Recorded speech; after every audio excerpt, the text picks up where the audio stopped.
ma ahaan karno inaan ka maqnaano meel uu joogo waayo waxaan ognahay waxa uu hayo waxaan qiraynaa marka ditoor adiga iyo qoyskaaga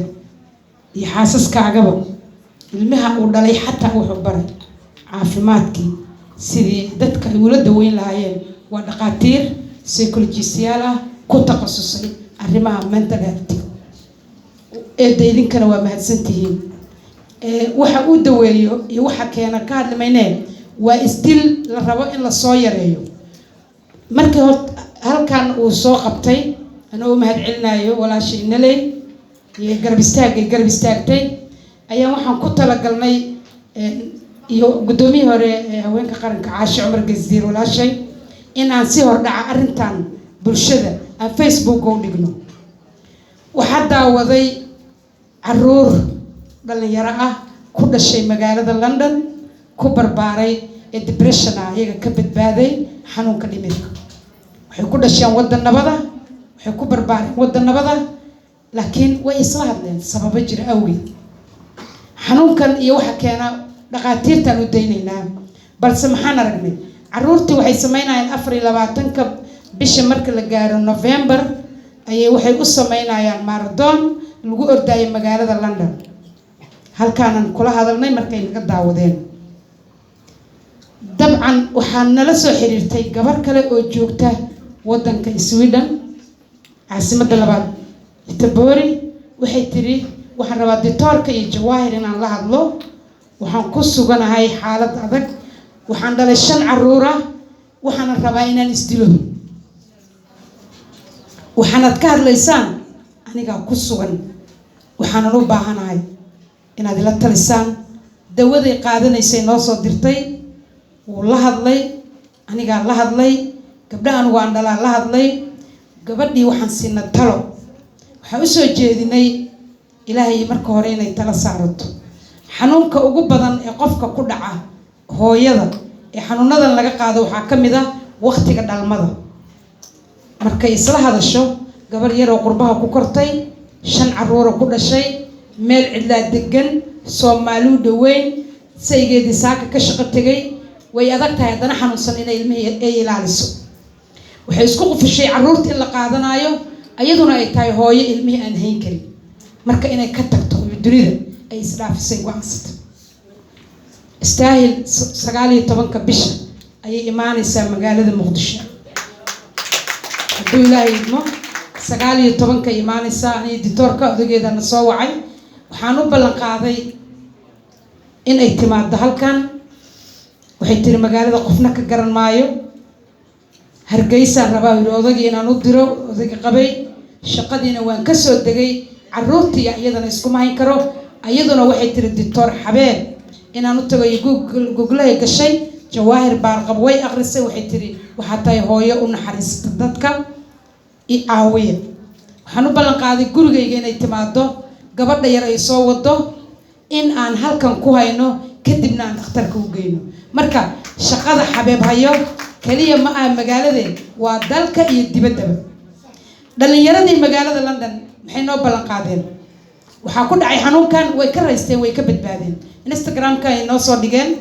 inay fundraising sameynayaan kuwa kamida Caaliye Soomaali Caaliye waxay kamid tahay marka dadka asaga caawinayo waa dadka qurbaha jooga waxaasna si daraa marka dad ku dhaqan caasimadda mas'uuliyiin ah u dhaartay dadka iyo dalka ganacsato ah wax garada in ay garan waayaan bal Xabeeb iyo waxa uu yahay huus Xabeeb waa maxay Xabeeb Caaliye Nuur waxaan leeyahay Caaliye aad u mahadsantahay eedo aad u mahadsantahay hooyo dhaqaalaha waan soo gaaray xaruntii lagu dhisana waxa ku xareysan 60 gabdhood oo Soomaaliyeed oo aan qabiil lagu soo xareynin aad u mahadsantahay wali marka maxay tahay waxa la rabo waa fundraising mudana gudoomiye dadka magaalada ku dhaqan caasimadda waxay u baahan yihiin inteenan oo maanta joogna min $1 haddaan tuurno waxay wax ka bedelaysaa wax badan oo asagu hayo waxaan rajaynayaa marka sababaha Xabeeb ku kalifay waa mas'uuliyadda dadka iyo dalka oo xaq u ku leeyahay annagu waxaan rabnaa marka adigoo ah gudoomiye aqalka sare baarlamaankii golaha shacabka oo waliba saaxiibada ay ka mid tahay guddiga xuquuqul insaanka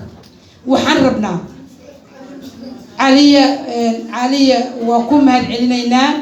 caliya dhaqaalaha uu na soo gaaray caliya waan ku dhisanay caliya lacagtaadii waxaa lagu meeleeyay gabdho Soomaaliyeed oo xanuunsan oo 60 haweena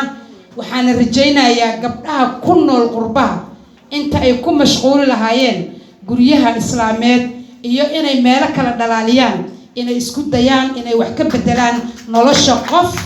bini aadan oo lagu badbaadinayo waxaan leeyahay ku dayda caaliya dhaqaalaha loo ururiyo Dr. Xabeeb shaqada qaran ku haya shaqada wasaaradda caafimaadka ku haya waxaan rajaynayaa waxaan arkayay oo aan maqlayno oo aan marqaati ka nahay goobihiisa qofka arka inuu ka soo noqonayo iyadoo aan ogahay dareenkiisa inuu hooy iska bedelayaan Dr. Xabeeb Dr. waa mahadsan tahay istaahil ayaa tusaale inoogu filan iyo doorka uu ka qaatay istaahil markay magaaladan timaado annagay marti noo tahay caano loogama rabo biil odageedii lacag soo dir la dhihi maayo waayo berisamaadkii ciyaartooyda gobolada markii la keeno ciyaartooy walbaba waxaa la geyn jiray gurigaas iyo degmada uu degan yahay markay wada ciyaarayaan gobolka Togdheer ama Boosaaso ama gobolka maaragtay hadii la yiraahdo Jubbada Hoose iyo gobolka Banaadir annagu waxaan la jiraynaa qofka gurigaygu ku soo degay ayaan difooso unay gobolkeena ma taageeri jirin marka Dr. Xabeeb waxa uu hayo dalka iyo dadku waayaa waxaan rabaa madaxweynaha iyo prime ministerka iyo golaha shacabka oo gudoomiyaha aqalka sare xildhibaanada ay nala joogaan gudoomiyaha gobolka Banaadir waxaan u sheegay saaka aqalkiisa ugu tagay xaaladan iyo Dr. Xabeeb iyo waxa uu yahay waxaan rajaynayaa isbitaalkii Laasreeti ayaa dadka la geyn jiray waad aragteen intuu la eg yahay burburka haysta waad aragteen laakiin duqa magaalada wuxuu rabaa inuu dhiso waxaan rabnaa inaan garab istaagno marka gudoomiyaha dhahno wasiirka shaqada iyo shaqaalaha oo hawsha soo dhameeyay inaan asaga iyo cid kasta oo taageeradaas bixinayso qaybtii lagu xanaaneynayay dadka waalan qaybtii dhalmada qaybtii caruuraha la soo tuuro aragteen in badan ayuu qaban karaa isbitaalka Laasreeti marka la dhiso waxaan rabnaa marka qaybta mentalka oo hadda isbitaalka ku taala qaybo ka badan in loo dhiso Dr. Xabeeb maxaan ku garab istaagi karnaa waa fundraising dal iyo dibad inaan u istaagno gabdhaha Soomaaliyeed waliba annaga xanuunka nagu dhacay mudana gudoomiye caruurteenu way isdishay caruurteenu waa gaangis caruurteenu xabsiyay galeen caruurtii qurbaha aan ku dhalnay wadanka nabadda la geeyay hadday isla hadleen oo depression noqdeen maxaa u malaynaysaa kuwa duruufaha adag iyo caburka ku dhex nool kuwa xaaladan dhex degan kuwa wax bartay jaamacadda ka baxay markuu shaqada waayo depression uu noqonaya wuu isla hadlayaa ama wuu isdilayaa maasha Allah maamadan faraatigaas ay ugu soo deeqday waa u jeedaan aad u mahadsan tahay gabdhaha Soomaaliyeed waa hodan gabdhaha Soomaaliyeed waa qaali gabdhaha Soomaaliyeed waa kuwa u baahan annaga u baahan in la badbaadiyo annaga iyo ubadkeena u baahan mas'uuliyiintana waxaan leenahay maalinta alla la hor istaago qof walba uu la xisaabtami doonaa dhalinyaro idinku isku tashada booqda goobaha taga dadka soo arka gabdhaha Soomaaliyeed oo duruucda kabarada jabinaysa soo arka kuwa u qaawan haddii saabuunta iyo barfuunka iyo cadarka adigu ku yaalo gabar Soomaaliyeed aysan madaxa wax looga mayro oomada dharka loogu dhaqmo haystaan raashin ma haystaan waxaan rajaynayaa fariintan markuu arko duqa magaaladana inuu gacan ka geysto la hor fadhiisano soo dhaweeyo lagu sameeyo sida xarumaha agoomaha oo kale dhaqaalaha lagu bixinayo in Dr. Xabeeb loogu sameeyo lacag oo bishi ku maareeya ka codsanayna gudoomiyaha gobolka Banaadir ahna duqa magaalada waa ka codsanayna waa la hor fadhiisanayna gudoomiyaha aqalka sare mudana gudoomiye dadka iyo dalka siyaasad isdilayso uma baahna wadada waa la dhisi karaa guryahana waa la dhisi karaa way adagta qalbiyada la dhiso dadku dhismo u baahan yahay dadka in la dhisa u baahan yaa daartana dil la dhiso ku noolaanayo haddaan wada xanuunsanahay haddaan isku wada maqanahay aadan idinku mahad celinayaa xildhibaanado oo hiiliya qofka u baahan in loo heliyo garab istaaga kan u baahan in la garab istaago waa kuma waa midka iyo qofka waxa halkan yaala uusan waxba u qaban karin xabeeb sanadka maanta uu fiican yahay laakiin October last year sanadka hore asaga la jiidayay aniguna waxaan ka walwalsanaa inuu asagu dhinto meesha qatarta uu joogo intaanaan markuuna arko uu caafimaadaya aan la qaybsano walaalkan xanuunka aan la qaybsano mas'uuliyadda adag gabdhaha reer UK oo maardoonka sameynayana waxaan rajaynayaa inoo ballan qaadeen fundraisingkaas wixii ka yimaado inay global ka dhigi doonaan Dr. Xabeebna ay caawin doonaan oo ay garab istaagi doonaan waxaan leeyahay ugu dambeyn naftayda iyo tiinaba bahda saxaafadda inaad yaraysanina programkan in la weyneeyo media waa waxa kaliya bulshada isku xilka waa waxa kaliya qofka loogu helin karo gudoomiye noo ballan qaad maalin fundraising oo Dr. Xabeeb oo qof walba aan u sameeyno oo madaxdooda naloo casuumo oo aan asaga ku garab istaagno oo gabdhaha Soomaaliyeed intaan wada baxno aan nolosha ka bedelno dhar iyo doon iyo dheef iyo waxay u baahan yihiin xataa cala qal istaayl markaan la hadalnay waxay samaysatay waxay tiri waxaan ku jiraa kushiinka cunada waan ka go'ay koostaan samaysanaya habarir saacadan u hadlaa ereyga wanaagsan waa nasteexo sadaqo ilaahay ajirka siinayo waxaan rajaynayaa Dr. Xabeeb asaga iyo caruurtiisa ilaahay inuu ka abaal mariyo adduun iyo aakhiro labadaba in aad noqotid qof tusaale u ah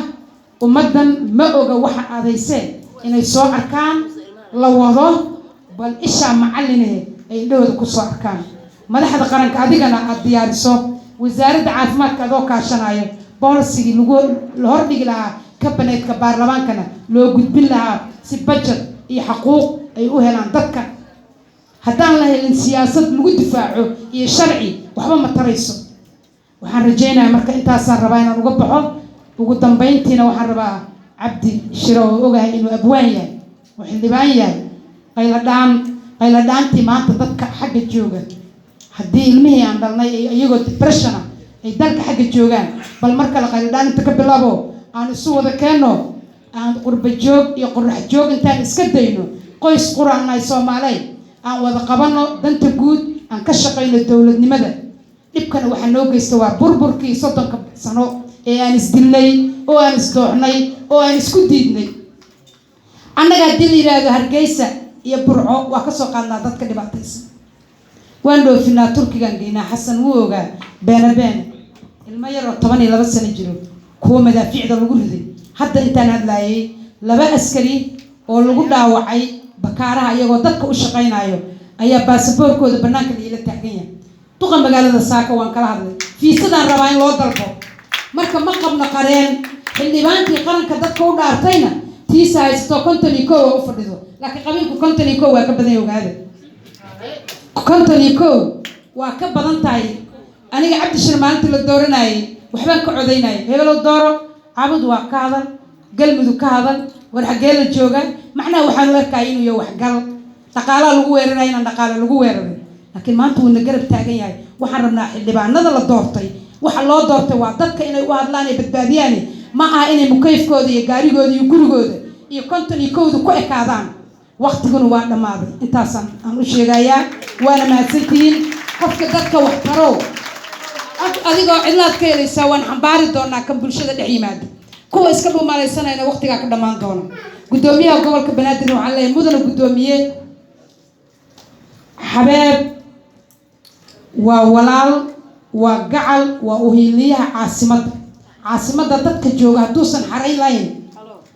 adduunyadu nama ictiraaftaan dalka dhan uu waalin u dhilaa marka adaan asturo ilaahay ku asturo waa maasoo